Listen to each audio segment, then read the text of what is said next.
Alhamdulillah, Alhamdulillah, wassalatu wassalamu ala rasulillah. Wala hawla wala quwwata illa billah, amma ba'd.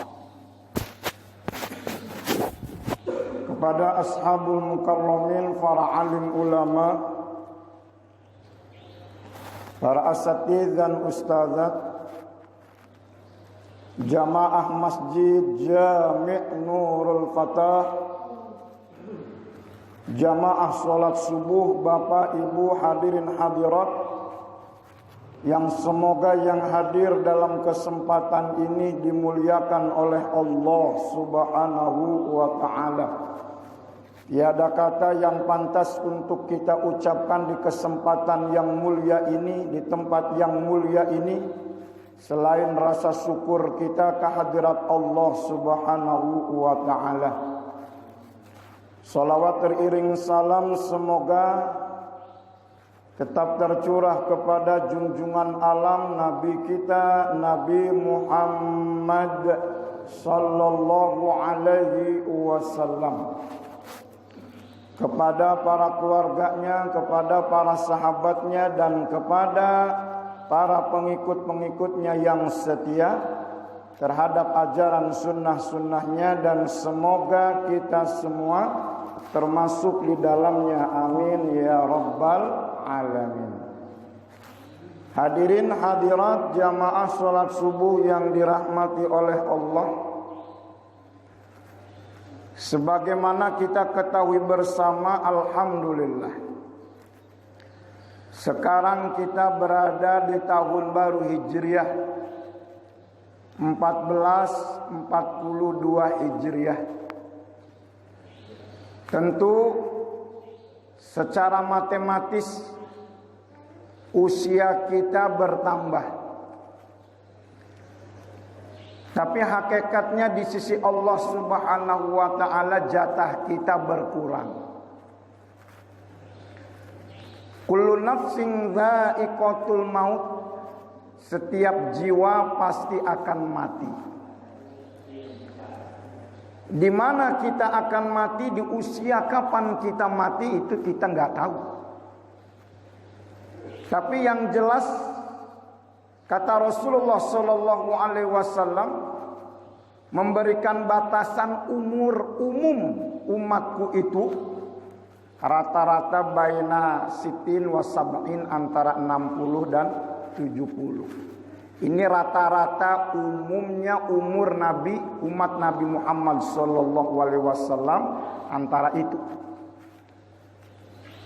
Kematian itu ya memang sebuah kepastian, tapi belum pasti datangnya kapan. Kepada kita masing-masing nih, kapan datangnya itu, di usia kapan, itu wallahu a'lam bishawab, Allah yang maha mengetahui. Tapi pesannya satu, Allah mengatakan wala tamutunna illa wa antum muslimun, dan janganlah kalian mati kecuali mati dalam keadaan Islam. Artinya apa? Kita dalam kehidupan ini istiqomah dalam ketaatan, istiqomah dalam ibadah. Karena yang diminta oleh Allah pesannya satu, jangan sampai ketika meninggalkan dunia ini meninggal dalam keadaan tidak membawa Islam. Harus bawa iman, harus bawa Islam. Oleh karenanya semasa hidup kita di dunia, kita perjuangkan keadaan itu dengan ketaatan dalam ibadah, dengan istiqomah dalam ibadah. Nah, hadirin jamaah yang dirahmati oleh Allah, berbicara tentang tahun baru Hijriah itu tidak lepas berbicara tentang hijrah. Kenapa? Amirul Mukminin Khalifah Umar ibnu Khattab ketika menetapkan apa titik awal, titik masa mengawali hitungan tahun Hijriah ini, Umar ibnu Khattab ketika menetapkan titik awal tahun baru Hijriah itu tidak mengambil dari momentum kelahiran Nabi sebagaimana tahun Masehi, yang mengambil titik awalnya itu dari kelahiran Nabi Isa alaihissalam, Isa al-Masih, sehingga disebutkan dengan tahun Masehi. Tapi Umar bin Khattab menetapkan titik awal tahun baru Hijriah ini dari peristiwa momentum hijrahnya Rasulullah sallallahu alaihi wasallam. Kenapa? Pertama, Pak, karena dengan adanya hijrah Islam menyebar, menjadi titik awalnya Islam seutuhnya, Pak. Dengan adanya hijrah ini menjadi titik awal tegaknya Islam seutuhnya, menyebar Islam itu ke penjuru dunia, bahkan sampai ke negeri kita Indonesia. Dengan adanya hijrah, alhamdulillah, kita menjadi seorang muslim, menganut agama Islam, agama yang satu-satunya yang diridhoi oleh Allah hanyalah Islam. Dengan adanya hijrah, kita jadi tahu siapa Tuhan kita. La ilaha illallah. Bahwa Tuhan kita yang disembah adalah Allah subhanahu wa ta'ala. Tuh, dengan adanya hijrah, Islam menjadi menyebar ke seluruh dunia, bahkan sampai ke negeri kita, Pak. Sehingga kita menjadi orang muslim, tahu terhadap agama yang diridhoi oleh Allah, tahu terhadap Tuhannya siapa, Allah subhanahu wa ta'ala. Jadi, Pak, kalau nggak ada hijrah, ya kita seperti saudara kita tuh yang ada di pedalaman, suku-suku pedalaman, yang nggak tahu akan Tuhannya, sehingga menganggap Tuhan itu ada di pohon, menganggap Tuhan itu ada di batu, yang disebut dengan aliran animisme, dinamisme. Tapi dengan hijrah, alhamdulillah, Islam sampai ke negeri kita. Kita memeluk agama Islam, agama yang satu-satunya diridhoi oleh Allah subhanahu wa ta'ala. Hadirin jamaah yang dirahmati oleh Allah, dalam catatan sejarah bahwa kapan Islam datang ke negeri kita ini, itu menurut catatan sejarah, Islam itu sudah datang di eranya para sahabat, yaitu di eranya Khalifah Umar ibn Khattab dan di era Khalifah Utsman ibn Affan. Ini terkait ada sebuah data yang mana kerajaan Sriwijaya di Sumatera, Raja Sriwijaya itu pernah menulis surat ke Khalifah ketika itu Umar bin Abdul Aziz, Khalifah yang ke-8. Dan surat ini masih ada sampai sekarang, Pak, tersimpan di Museum Istanbul, Turki sana. Nah, isi surat dari Raja Sriwijaya ini isinya, wahai Tuan, kirim para pendidik-pendidik agama, guru-guru agama ke negeri kami, ke bumi kami, bumi Sriwijaya pada saat itu. Karena ada sebagian rakyat kami yang agamanya sama dengan Tuhan. Nah, dari data inilah hadirin jamaah yang dirahmati oleh Allah, Islam sudah datang sebelum masa itu. Nah, konon katanya Islam itu datang di masa era sahabat, yaitu Khalifah Umar ibn Khattab dan di eranya Utsman ibn Affan.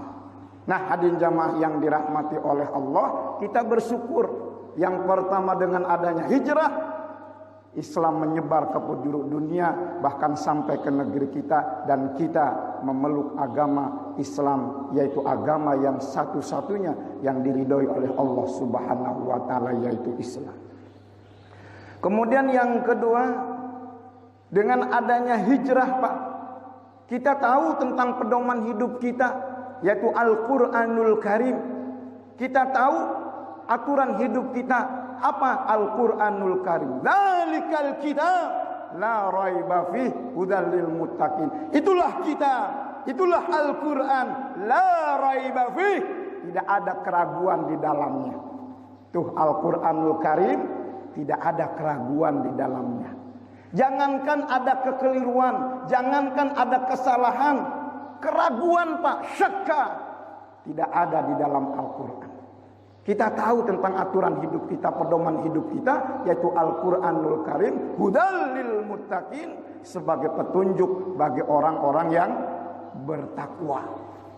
Maka bagi kita sebagai orang muslim, seorang mukmin yang bertakwa, patokan panduan kita, pedomannya adalah Al-Quran. Sehingga Al-Quran menjadi cara pandang hidup kita. Al-Quran sebagai sudut pandang kita. Menilai apapun, nilailah dengan pandangan Al-Quran. Nah, ini yang kedua. Yang ketiga, dengan adanya hijrah, kita tahu siapa contoh kita. Kita tahu siapa panutan kita.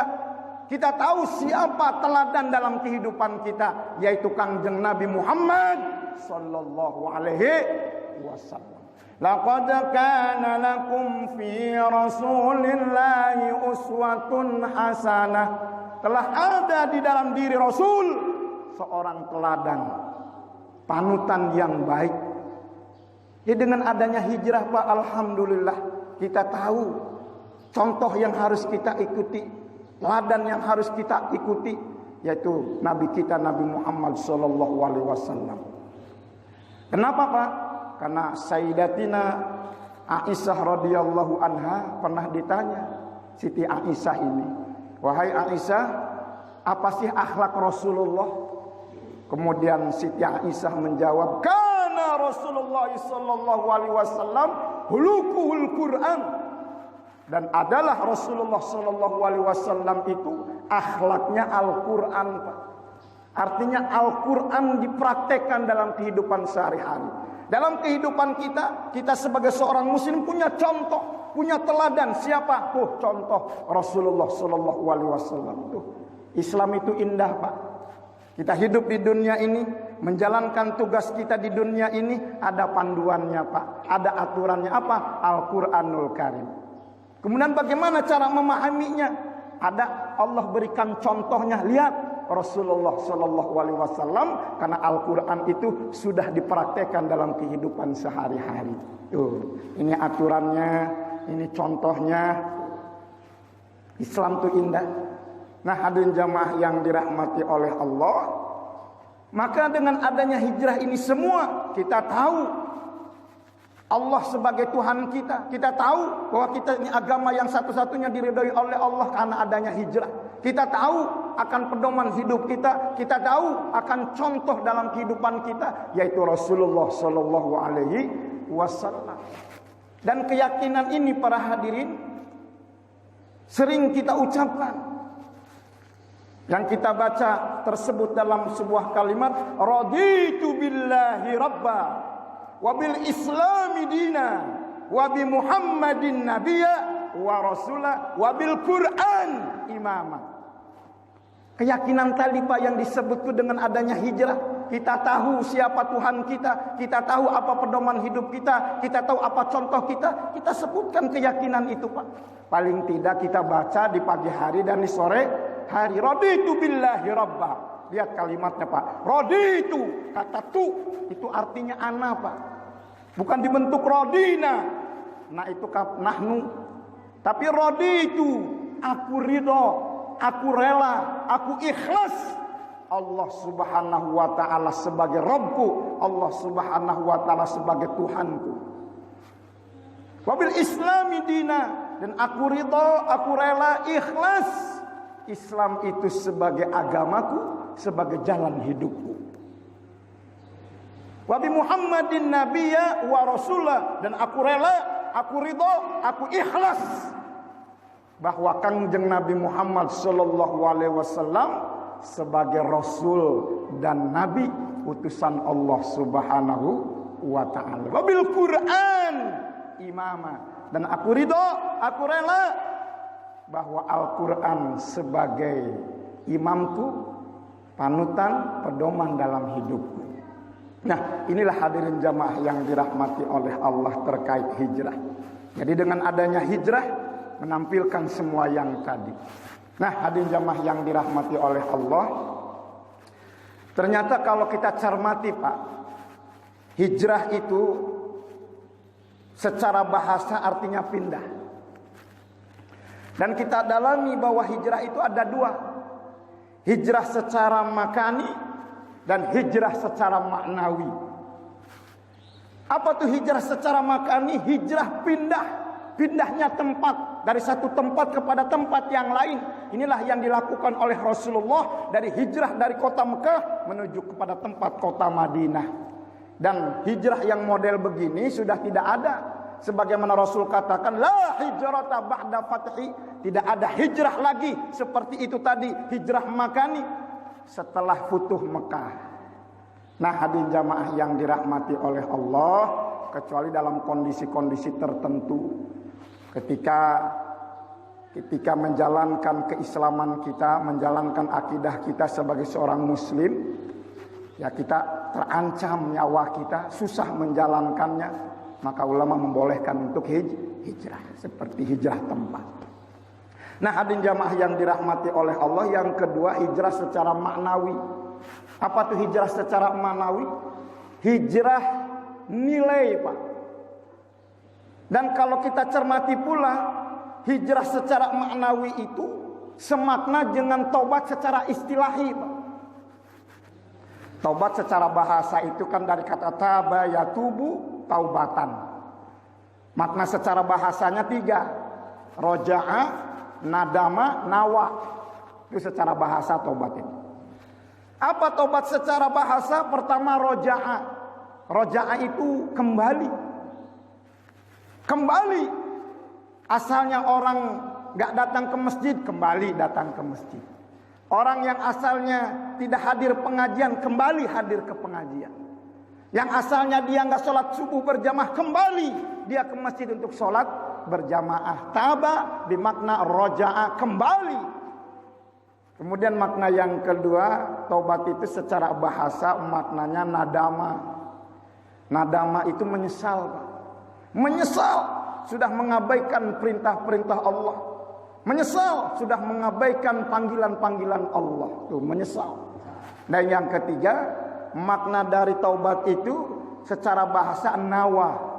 Nawa itu bertekad, berniat, berjanji untuk melakukan perbaikan-perbaikan di jalan Allah Subhanahu wa taala. Itu taubat secara bahasa. Tapi tobat secara istilahi ruju'ul 'abid ilallah, bahwa tobat secara istilah itu kembalinya seorang hamba kepada Allah Subhanahu wa taala. Kembali seorang hamba dari maksiat kepada taat. Kembalinya seorang hamba dari apa? Dari kemusyrikan kepada tauhid. Kembalinya seorang hamba dari kebid'ahan kepada kesunahan. Tuh, tobat secara istilahi. Nah, hadirin jamaah yang dirahmati oleh Allah, oleh karenanya Pak, perintah tobat ini diperintahkannya bukan kepada orang yang ahli maksiat, apalagi kepada orang kafir, enggak, Pak. Perintah tobat ini ditujukan kepada orang-orang yang beriman, yang sudah teruji keimanannya. Sebagaimana tuh di dalam firman Allah, di dalam surat An-Nur, Allah Subhanahu wa taala berfirman, "Wa tubu ilallah ayyuhal mu'minun la'allakum tuflihun." Wa tubu, kembalilah kalian, bertobatlah kalian kepada Allah jami'a, semuanya. Ayyuhal mu'minun, wahai orang-orang yang beriman.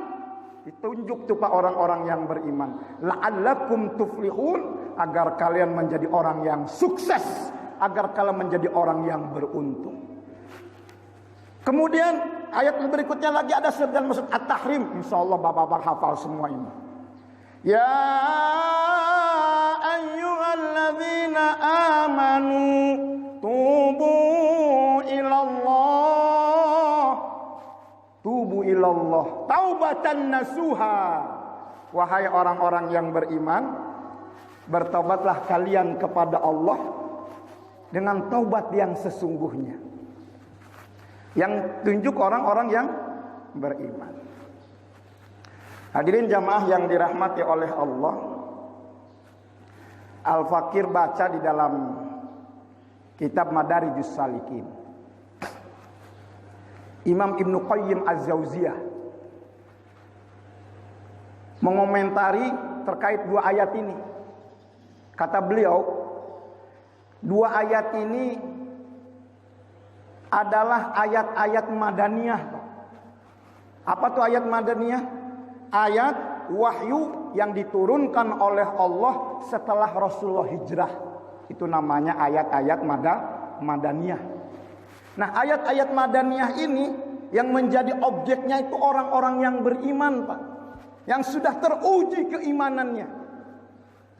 Lihat bagaimana Bilal bin Rabah, Pak. Diuji keimanannya, Pak. Disiksa oleh majikannya Ubay bin Khalaf, Umayyah bin Khalaf. Bagaimana Bilal bin Rabah mempertahankan keimanannya, disiksa, Pak, oleh majikannya. Dibawa ke tengah lapangan, Pak. Dijemur di bawah terik matahari. Sehingga apa? Keluar kulitnya, darah dari kulitnya itu. Gak hanya itu, ditelentangkan, Pak, dadanya ditimpa oleh batu yang besar. Berat siksaan Bilal bin Rabah untuk mempertahankan keimanannya itu. Apakah goyah? Enggak, Pak. Dari mulutnya keluar ahad, ahad, ahad. Dari kalimat qul huwallahu ahad. Mau menyebutkan itu sebenarnya karena memang saking beratnya siksaan yang didapatkan oleh Bilal bin Rabah, hanya bisa menyebutkan ahad, ahad, ahad, yaitu menunjukkan kepada Allah Subhanahu wa taala. Itu Bilal, Pak, yang sudah teruji keimanannya. Ada lagi sahabat Ammar bin Yasir. Ammar, Pak, mempertahankan akidahnya, mempertahankan keimanannya. Disiksa begitu luar biasa oleh para musyrikin Quraisy, para kafir Quraisy, sehingga karena seberat siksaan Ammar nih, Pak, sampai pingsan, Pak. Bahkan bapak dari Ammar itu namanya Yasir, Ammar bin Yasir. Yasir, Pak, mempertahankan keimanannya, disiksa di depan anaknya, Pak. Mati syahid, terbelah badannya, Pak. Disiksa karena mempertahankan akidahnya. Diikat tangan kanan dan kaki kanannya, diikat kepada satu kuda yang mengarah ke kanan. Tangan kirinya dengan kaki kirinya diikat kepada kuda yang mengarah ke kiri. Secara bersamaan dua kuda itu dipukul. Loncat itu kuda sehingga menggelepar itu Yasir, terbelah badannya, Pak. Allah, Allah. Begitu keimanannya diuji, Pak. Para sahabat tuh. Itu bapaknya Yasir, bapaknya Ammar, Pak Yasir tuh. Kemudian ibunya Ammar, Ibu Sumayyah, disiksa, mati syahid, syahidah pertama, meninggal di depan anaknya, disiksa di depannya Ammar itu, Pak. Bagaimana siksanya begitu luar biasa. Abu Jahal, Pak, ngambil pelepah kurma, kemudian pelepahnya ujungnya ditajamkan, kemudian colokkan, Pak, kepada farjinya, menembus sampai ke dadanya, memancar darah segar. Sumayyah, ibunya Ammar, meninggal dunia, mati syahid, syahidah pertama dalam Islam. Begitu, Pak, orang-orang dulu, sahabat-sahabat diuji keimanannya. Nah, ayat itu, hadirin jamaah yang dirahmati oleh Allah, ditujukannya kepada orang-orang yang beriman, yang sudah teruji keimanannya, yang sudah hijrah. Maka hadirin jamaah yang dirahmati oleh Allah, jangan dipandang hijrah itu enak, Pak. Hijrah yang bagaimana dicontohkan para sahabat, luar biasa, nggak enak, Pak. Kalau hijrah kayak model kita sebenarnya bukan hijrah nih. Saya tinggal di perumahan Bojong Mas Indah 2 kurang lebih 6 tahun 7 tahun.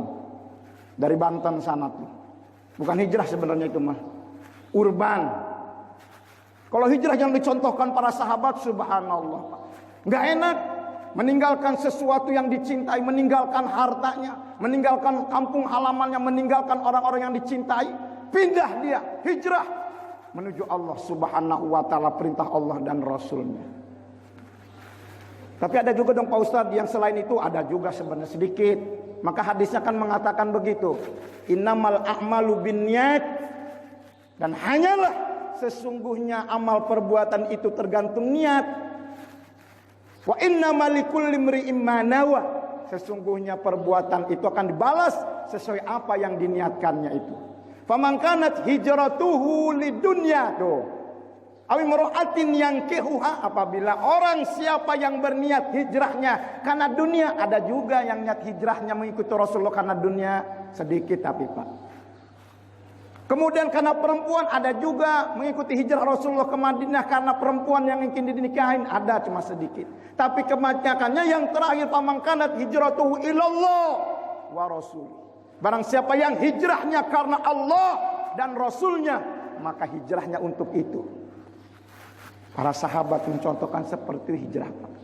Nah, hadirin jamaah yang dirahmati oleh Allah, dua ayat itu ditunjukkan objeknya khusus kepada orang-orang yang beriman, yang sudah teruji keimanannya. Diperintahkan oleh Allah untuk bertobat. Dan tobat secara istilahi semakna dengan hijrah secara maknawi, perpindahan secara nilai. Oleh karenanya kita sebagai umat Rasulullah sallallahu alaihi wasallam senantiasa menjadikan contoh Rasul memperbanyak taubat. Bahkan Rasulullah, Pak, dalam hadis diriwayatkan, diterangkan Rasulullah itu enggak kurang mohon ampun beristighfar 70 kali, 70 marrah dalam sehari. Bahkan riwayat yang mengatakan mi'ata marrah, 100 kali. Artinya apa? Rasulullah memperbanyak istighfar, memohon ampun kepada Allah enggak kurang dari 70 sampai 100 kali. Lalu bagaimana dengan kita, Pak? Umat Rasulullah yang keimanannya enggak selevel dengan keimanan para sahabat. Rasulullah sallallahu alaihi wasallam enggak mempercontohkan kepada kita memperbanyak istighfar. Rasulullah sudah terjamin ampunan dosa, Pak. Rasulullah sallallahu alaihi wasallam imannya maksum. Tahu maksum, Pak? Terpelihara dari kemaksiatan. Ketika ada kekeliruan, ada kesalahan, langsung ditegur oleh Allah Subhanahu wa taala. Dalam surat Abasa itu begitu, Pak. Satu ketika Rasulullah sallallahu alaihi wasallam sedang berdialog, Pak, dengan tokoh-tokoh Quraisy, serang mendakwahkan agamanya, Pak. Gak lama kemudian tiba-tiba datanglah seorang laki-laki yang mohon maaf bermata buta, yaitu Abdullah ibnu Maktum. Karena matanya buta, hadirin, Abdullah ibnu Maktum ini gak tahu Rasulullah ini berbicara dengan siapa dan berbicara apa, gak tahu. Nah, Rasulullah sallallahu alaihi wasallam karena sedang seriusnya berdialog mendakwahkan agama, kedatangan Abdullah ibnu Maktum nih mau masuk Islam, mensucikan dirinya, dicuekin sama Rasulullah. Sebenarnya, Pak, dalam psikologi dakwah, dalam pandangan ya wajar-wajar aja seperti itu. Kenapa? Karena ketika mendakwahkan kepada agama kepada para tokoh, sampaikan kepada tokoh-tokoh itu, Pak, pengaruhnya besar. Apalagi di zaman Arab di masa Nabi itu, peran tokoh itu begitu luar biasa. Diikuti kata-katanya, sehingga begitu pentingnya Rasul menyampaikan hal ini kepada para tokoh sampai mengabaikan ada seorang yang benar-benar mau mensucikan masuk Islam, yang bermata buta dicuekan. Ditegur langsung sama Allah Subhanahu wa taala. Dan nyindirnya pun negurnya juga sopan, Pak. Abasa wa tawalla an ja'ahul a'ma wa ma yudrika la'allahu yazakka. Dia sudah bermuka masam dan berpaling ketika ada seorang yang datang bermata buta.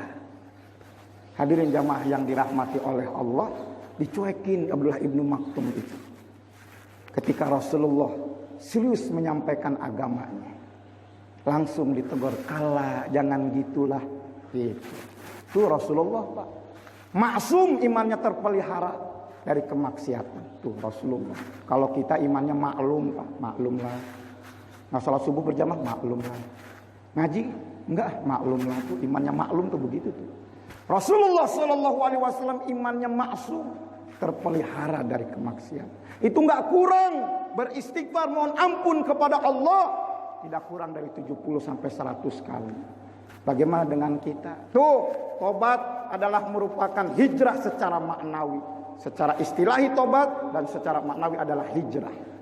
Nah, hadirin jamaah yang dirahmati oleh Allah, banyak keutamaan-keutamaan tentang istighfar dan bertaubat kepada Allah Subhanahu wa taala.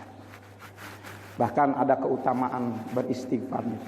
Jadi mohon ampun kepada Allah itu bukan hanya sekedar kita mohon ampun kepada Allah, tapi dengan mohon ampun Allah berjanji akan mempermudah urusan-urusan kita. Hadirin yang dirahmati oleh Allah, Syekh Imam Hasan Al-Basri. Ini seorang tokoh tabi'in, Pak. Ulama besar, tokoh tabi'in. Suatu ketika didatangilah oleh seseorang petani, Pak.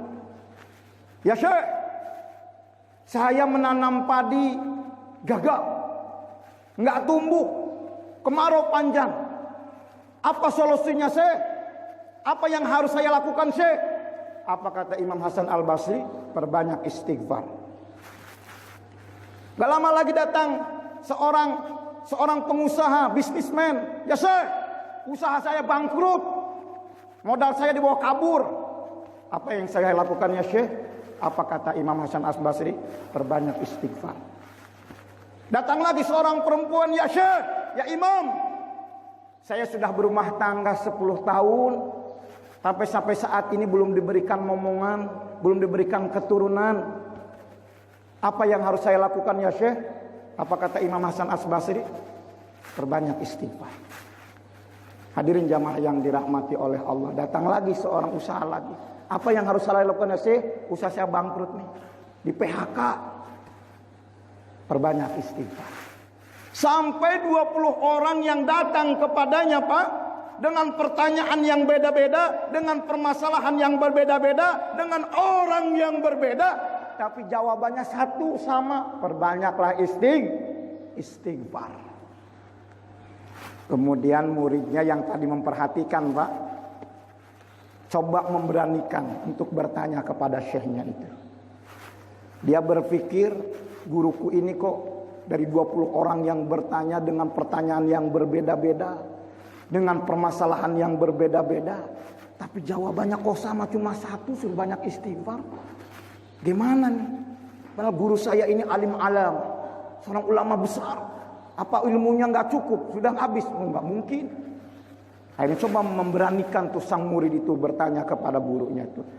Wahai Syekh, ya Imam, mohon maaf, saya mau bertanya. Tadi dari 20 orang datang kepada antum Syekh, bertanya tentang berkeluh kesah, permasalahan yang dihadapinya masing-masing, minta jalan keluar, solusinya apa? Jawabannya hanya untuk memperbanyak istighfar. Hanya satu jawabannya Syekh, perbanyak istighfar. Apa maksudnya Syekh? Kata Imam Hasan Al-Basri, wahai muridku, emang begitulah jawaban Allah di dalam Al-Quran surat Nuh. Fakustaghfiru rabbakum innahu kana ghaffara yursilis samaa alaikum midrara wa yumdidukum bi amwali wa banina wa yaj'al lakum jannatin wa yaj'al lakum anhara. Itu di dalam Al-Qur'an Pak, surat Nuh. Pertama, istaghfiru rabbakum, mohon ampunlah kalian kepada Allah. Innahu kana ghafara, sesungguhnya Allah Subhanahu wa taala Maha Pengampun. Jadi perbanyak istighfar, mohon ampun, maka akan diampuni oleh Allah Subhanahu wa taala. Tuh, perbanyak istighfar. Apa manfaatnya? Astaghfiru rabbakum innahu kana ghafara yursilis samaa alaikum midrara. Maka Allah Subhanahu wa taala akan menurunkan hujan lebat. Hujan lebat, hujan yang barokah. Tadi pertanyaan seorang petani itu, ya Rasul, ya wahai Imam, hujan gak turun-turun, padi gak tumbuh, tanaman gagal. Maka perbanyak istighfar, maka Allah akan menurunkan hujan yang lebat, hujan yang berkah, Pak. Bukan hujan yang membawa musibah. Midrar wa yumdidukum bi amwal.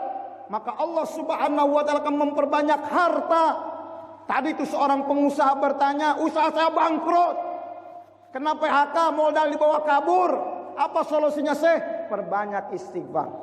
Maka Allah akan memperbanyak harta-harta kalian. Wabanin, dan anak keturunan. Tadi itu ada seorang perempuan bertanya, 10 tahun dia nggak punya keturunan, pengen punya anak, punya keturunan, anak yang soleh. Perbanyak istighfar. Bagi bapak-bapak atau ibu yang anaknya mungkin rumah tangganya belum punya keturunan, coba nih tips dari Imam Hasan Al-Basri supaya punya anak yang soleh, perbanyak istighfar. Wa yaj'al lakum jannatin wa yaj'al lakum anhara. Allah akan jadikan kebun-kebun. Artinya apa? Orang-orang yang usahanya ada di darat, yang mencari nafkah, rizkinya, karunia Allahnya ada di darat, Allah berkahkan, Pak. Anhara, dan orang-orang yang bekerja mencari nafkahnya ada di laut, Allah berikan keberkahan, Allah berikan kemudahan. Nah, itulah hadirin jamaah yang dirahmati oleh Allah, esensi makna hijrah. Kita sudah berada di tanggal 1 Muharram 1442 Hijriah. Maka mari sebagai bahan renungan, muhasabah buat kita semua tentang esensi hijrah itu. Alhamdulillah, bersyukur dengan adanya hijrah, kita tahu akan Tuhan kita tahu akan agama yang diridhoi oleh Allah, dan tahu akan agama Islam yang akan mengantarkan kepada keselamatan. Untuk mendapatkan keselamatan, kebahagiaan, caranya adalah dengan hijrah secara maknawi. Hijrah yaitu tobat kepada Allah Subhanahu wa taala, mohon ampun kepada Allah dan menjalankan perintah-perintah Allah.